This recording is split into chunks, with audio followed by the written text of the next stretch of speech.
How to recover deleted project in Capcut. Hello everyone, welcome back to our channel, and in this video I'm going to show you how you will be able to recover deleted project in Capcut.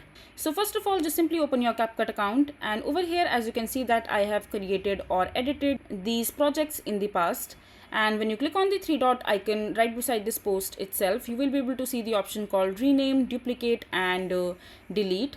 And as soon as you delete this particular post or the project that you have created in the past, and you click on the settings option, you can see that there is no such option to recover or get back this project in your Capcut account.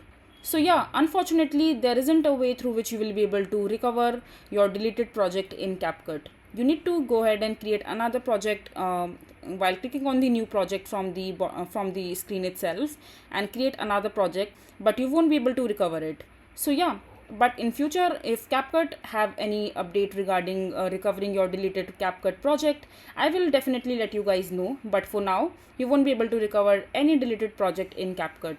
So yeah, I hope you find this video to be informative. So that is it for this video. If you find this video to be helpful, make sure to hit that like button and don't forget to subscribe to our channel for more such informative videos, and I'll see you the next time.